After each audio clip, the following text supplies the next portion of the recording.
नेडी Fiji में रहने वाले श्रोताओं, भाई से बड़ा कुछ भी नहीं होता।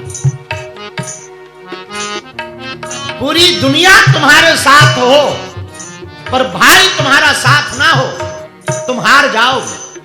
बहुत कुछ पा करके भी तुम कुछ नहीं पा पाओगे। बुरा मत मानना मेरे पागलों, याद रखना हमारी बात को। जब रावण को राम जी ने मार दिया और रावण लंका में गिर पड़ा, तब भगवान राम ने लक्ष्मण को कहा, लक्ष्मण जाओ रावण से कुछ ज्ञान सीख कर आओ। लक्ष्मण जी रावण के पास गए, लेकिन लक्ष्मण कहते हैं कि राम हम तुमसे बात करना चाहते हैं। तो राम जी बोले करो। पता है रावण क्या बोला? रावण कहता है, राम मैं तुमसे बल में बहुत बड़ा हूं, मैं तुमसे बल में बहुत बड़ा था, मैं तुमसे पद में बहुत बड़ा था, मैं शरीर में तुमसे बड़ा था। मेरे 10-10 भुजाएं, 20-20 भुजाएं, 10-10 सिर थे। परिवार में तुमसे बड़ा था। 1 लाख पुत्र, 1.25 लाख नाती थे। राम मैं वैभव में तुमसे बड़ा, सोने की लंका थी मेरी। राम फिर भी मैं हार गया। तो राम जी ने पूछा कारण क्या है? तब रावण कहता है, बस एक जगह हार गया, मेरा भाई मेरे साथ नहीं था, तुम्हारा भाई तुम्हारे साथ था। रावण कहता मेरे हारने का कोई दूसरा कारण नहीं, मात्र एक कारण है, मेरा भाई मेरे साथ नहीं था विभीषण, और तुम्हारा भाई लक्ष्मण तुम्हारे साथ था। तो राम तुम्हारे पास कुछ ना होते हुए भी तुम जीत गए, और मेरे पास सब कुछ होते हुए मैं हार। मेरे श्रोताओं, बुरा ना मानना, हनुमान जी का यह चरित्र जो राम जी संज्ञा दे रहे हैं हनुमान जी को, यही सिखाता है एकता का। हिंदू हिंदू एक रहेगा, हिंदू हिंदू भाई भाई रहेगा, तो दुनिया के किसी भी देश में रहेगा, हिंदू कभी हार नहीं सकता। अगर हिंदू हिंदू का ही विरोध करेगा, हिंदू हिंदुत्व का विरोध करेगा, एक हिंदू भाई दूसरे हिंदू भाई का विरोध करेंगे, तो तुम कितने भी करोड़ों में रह लेना, एक नहीं बचेंगे। और अगर हिंदू एक रहेंगे तो कितनी भी संख्या कम हो, जिस देश में रहोगे उस देश में सनातन का झंडा लहराते रहोगे। आज फिजी में यही सबसे बड़ी दिक्कत है, सबसे बड़ी दिक्कत है, हिंदू हिंदू का ही साथ नहीं देता। भारत में भी यही सबसे बड़ी दिक्कत है, इसलिए हम देश देश जा रहे हैं। भैया राम की विजय का मंत्र यही था कि राम जी के साथ, प्रभु राम के साथ उनका भाई था, और रावण की हार का कारण यही था कि रावण का भाई रावण के साथ नहीं था। और अगर हिंदुओं तुम्हें हार ना हो तो तुम अलग अलग रहना, यदि तुम्हें जीतना हो तो हिंदू हिंदू एक रहना।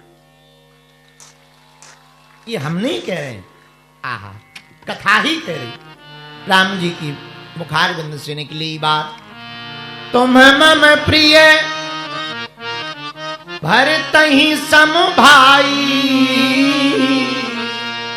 रघुपति की बहुत बड़ा। आहा एक बात हो,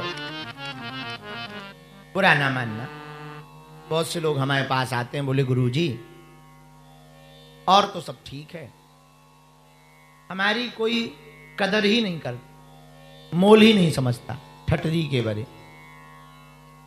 मोल होगा तभी तो तुम कुछ होगा, तभी तो तुम्हारी कोई कद्र करेगा। हल्के आदमी की थोड़ी कोई कद्र करता है। अगर तुमको अनमोल बनना है, कोई तुम्हारी कद्र करे, तुम्हें लोग इज्जत नहीं देते, इज्जत दें, उसके लिए तुमको कुछ बनना पड़ेगा। पूछो क्या? अरे पूछो तो, अपने जीवन की व्यर्थ चीजों को हटाना पड़ेगा। यही नेडी में हमारा एक चेला रहता है, चंगीलाल, शायद भूल गए होंगे आप लोग, हम याद करवा दे। हमारा चेला रहता चंगीलाल, उसके पास एक पत्थर था बड़ा सा, एक मूर्ति बनाने वाले को बेच दिया 500 रुपया में। लेकिन मूर्ति बनाने वाले ने उसी पत्थर को काट छाट करके बढ़िया एक मूर्ति बनाई। तो चंगीलाल मूर्ति लेने गया तो कहा कि ये मूर्ति कितने की है? बोले 5000। तो चंगीलाल बोला वाह, ये पत्थर तो हमारा है जो हमने तुम्हें दिया था। बोले बिल्कुल सही, लेकिन हमने तुम्हें पैसे भी तो दिए। बोले 500 दिए थे, अब आज 5000 ले रहे, शर्म नहीं आती? तुमने किया ही क्या है? पहले मोटा पत्थर था, पतला कर दिया। पहले लंबा था, अब छोटा कर दिया। ऊपर से पत्थर घटा दिया और कीमत बढ़ा दी। तुम्हें शर्म नहीं आती? क्योंकि चंगीलाल नेडी का था। पता है मूर्तिकार ने क्या कहा? भैया हमने घटाने के ही रुपया लिए, 4500 जो बढ़ाए ना, घटाने के ही बढ़ाए। तो चंगीलाल बोला घटाने के रुपया क्यों बढ़ाए? तो बड़ी अनूठी बात उस मूर्तिकार ने कही। बोले भैया क्या घटाना है और कैसे घटाना है और कहां से घटाना है, ये अनुभव के हमने 4500 रुपया लिए। जो व्यर्थ है, जिसकी कोई कीमत नहीं है, हमने उसको हटा दिया, इसलिए इसकी कीमत बढ़ गई है। वैसे ही नेडी में रहने वाले, समस्त विश्व में रहने वाले हिंदुओं, अगर तुम व्यर्थ की बातों को हटा दोगे तो लोग तुम्हारी कद्र करने लगेंगे, तुम्हारी कीमत बढ़ जाएगी। व्यर्थ की बातें क्या है? कोई पूछे ना और तुम ज्ञान पेलने लगो। कई लोग ऐसे होते हैं, उनसे कोई कुछ पूछे ही ना, तब भी ज्ञान वो देते ही रहते हैं। उसको कहते हैं मुफ्त की सलाह। अगर अपनी इज्जत बनानी है तुम्हें, तो किसी को मुफ्त की सलाह ना दो, क्योंकि सलाह सुनते सब हैं, मानते बहुत। किसी को जरूरत पड़ेगी वो तुमसे अपने आप पूछेगा। अगर तुम्हें अपनी कद्र बढ़ानी हो तो दूसरा उपाय करो। पूछो क्या? कम बोलो, जो बड़ा कठिन है। तुम लोग बोले ही जा रहे, पता नहीं कब। तुम्हें अपनी कद्र बढ़ानी है, उतना ही बोलो जितना जरूरी हो। कम बोलो और बेहतर बोलो। क्वांटिटी वाला नहीं, क्वालिटी वाला बोलो। तुम्हें अपनी कद्र बढ़ानी है। तीसरा, ऐसी बाणी बोलिए कोई न काबे चुप, और बैठक ऐसी बैठिए कोई न काहे उठ। ऐसी जगह बैठो जहां से बेइज्जती ना हो। तुम 80 साल पूजा पाठ करना, एक दिन पगुआ पी के डोलना। समझ गए ना? पगुआ समझ गए? नहीं समझे? बोतल। 80 साल पूजा करो, एक दिन बोतल लेके घूम पड़ो, इतने गाली मिलेंगी तुम्हें, भर भर के मिलेगी। हम तो तुम्हें पुजारी समझते थे, तुम तो बोतल खोलने वाले हो। हाँ भैया, 80 साल की इज्जत 1 मिनट में उतर जाएगी। चित्र को संभालने में 2 मिनट लगता है, चरित्र को बनाने में पूरा जीवन लग जाता। आपको अपनी कद्र बढ़ानी है तो ये तीसरा उपाय है। सावधान रहो। कहां बैठना है ये निर्णय करो, किसके साथ बैठना है ये निर्णय करो। आज हमने दिन में एक बात बोली, पुनः बोल देते हैं। अगर तुम मदिरा पीने वाले व्यक्ति के साथ रहोगे तो तुम मदिरालय जाओगे, लेकिन भक्त के साथ रहोगे तो देवालय जाओगे। आपको अपनी कद्र बढ़ानी है। चौथा उपाय और पूछो क्या? अरे जोर से तो पूछो। अगर आपको अपनी कद्र बढ़ानी है तो चौथा सर्वोत्तम उपाय ये है, बहुत सरल वाला, बड़े लोगों की संगत। किराने की दुकान के कचड़े से ज्यादा सोने की दुकान का कचरा महंगा होता है। सोने की दुकान का छोटा सा भी सोना का टुकड़ा कचरा में निकल आवे तो किराने की दुकान का आधा सामान खरीदा जा सकता है। हाँ जी या ना जी? हाँ, तो कीमत सोने के सिक्के की तरह बनाओ कि नाली में भी गिर जाओ तब भी कीमत ना तुम्हारी घटे। इसलिए बैठो उनके साथ जो वास्तविक बैठने लायक हो। सबके साथ मत बैठो, अकेले भले रहो। हमारे गुरुजी एक बात कहते थे, गुण मिले तो गुरु बनाओ, चित्त मिले तो चेला, मन मिले तो मित्र बनाओ, वरना रहो अकेला। हाँ, तो भैया व्यर्थ की बातों को अगर तुम हटाओगे तो तुम्हारी कीमत होगी, तो तुम्हारी कद्र होगी। वरना कोई तुम्हारी कद्र नहीं करेगा, सब तुम्हें हल्की नजर से देखेंगे।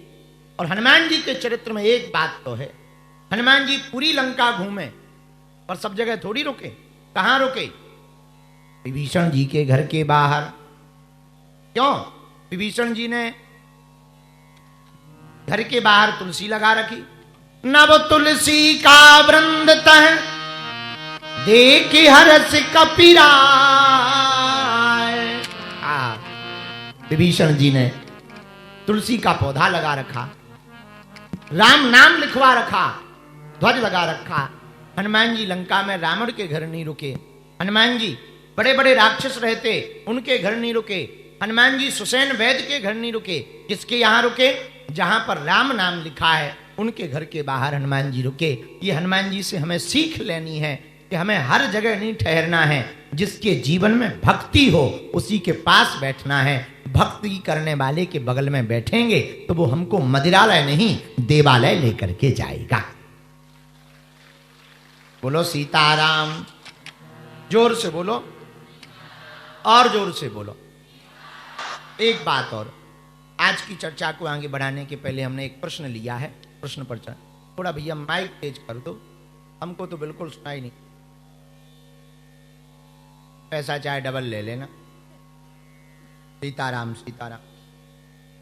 एक ब्रजभूषण सिंह जी हैं, इन्होंने प्रश्न लिखा, गुरुजी हमारी आदतें बहुत खराब हैं, हम गलत आदतों के शिकार हो गए हैं, बहुत दिन से छोड़ने की कोशिश कर रहे हैं, 2-4 दिन के लिए छूटती है और फिर आदत लग जाती। कई बार 15-15 दिन तक छोड़े रहे पर आदत है कि छूटती नहीं। आप कृपा करो कोई उपाय बताओ कि हमारी आदत छूट जाए, गलत आदतें छूट। आपका चेला ब्रजभूषण सिंह। ब्रजभूषण, पहली बात तो तुम हमारे चेला नहीं हो सकते। जिसे इतनी खतरनाक गंदी आदतें लगी हो कि छोड़ने पर भी ना छूट रही, तो तुम पहली बात तो हमारे चेला नहीं। फिर भी तुमने उपाय पूछा है तो उत्तर है। उत्तर ये है, गलत आदत छोड़ने के लिए अगर तुम प्रयत्न करोगे तो कभी नहीं छोड़ पाओ। एक काम करो, तुम एक अच्छी आदत पकड़ो, गलत आदत अपने आप छूट। सरल उपाय है, अच्छी आदत ले लो, गलत आदत अपने आप छूट जाएगी। जैसे देखो, कोई किसी आदत को छोड़ता थोड़ी है, दूसरी पकड़ लेता है तो वो पुरानी वाली छूट जाती। जैसे सीढ़ी चढ़ो, सीढ़ी जैसे ही चढ़ोगे आप, तो जैसे ही आगे की सीढ़ी पर पैर रखोगे नीचे वाली अपने आप छूट जाएगी। हाँ जी या ना जी? बोलो हाँ या ना। अच्छा, छोड़ना तो नहीं पड़ता कि छूट जा, ऐसा तो नहीं करना पड़ता, हे नीचे की सीढ़ी छूट जा। करना ना हंगामा करना, ना हल्ला करना, ना प्रवचन करना, ना उद्बोधन करना, ना अनुष्ठान करना, ना आंदोलन करना, बस कुछ नहीं करना। नीचे की सीढ़ी को छोड़ना है, ऊपर की सीढ़ी पे पैर धर दो, नीचे वाली जाएगी। जैसे तुमने देखा होगा, एक आदमी हमारे चेला थे, तो उनकी घरवाली हमारे पास आई, बोले गुरुजी हमारे पति ने हमें छोड़ दी। हम कहा बहन जी, तुम्हें घरवाली को छोड़ा नहीं है, बाहर वाली को पकड़ ली। बाहर वाली मिल गई तो घरवाली छूट गई। सीधा सा सिद्धांत है और कोई ज्यादा सा सिद्धांत नहीं है। ऐसे ही प्रेम में होता है, कोई दूसरा मिल जाए तो पहला वाला छूट जाता है। प्रेम में भी यही होता है। और जिसका नया नया प्रेम होता है वो कुछ दिनों तक खूब बात करता, और थोड़ा ही पुराना हुआ और जहां दूसरा प्रेमी मिला तो पुराना गायब, और उसे छोड़ना नहीं पड़ता, अपने आप छूट जाता है। फिर उसके मैसेजों से टेंशन होने लगती, इग्नोर करने लगते, सीन नहीं करते, और धीरे धीरे बातें बंद हो जाती, नया आदमी जुड़ जाता। उससे भी कुछ दिनों तक मन भरा तो फिर नया जुड़ जाता। ये मन का खेल है। इसलिए ब्रजभूषण जी, गलत आदत को छोड़ने के लिए तुम्हें टेंशन लेने की जरूरत नहीं है, हमारे पास उपाय है।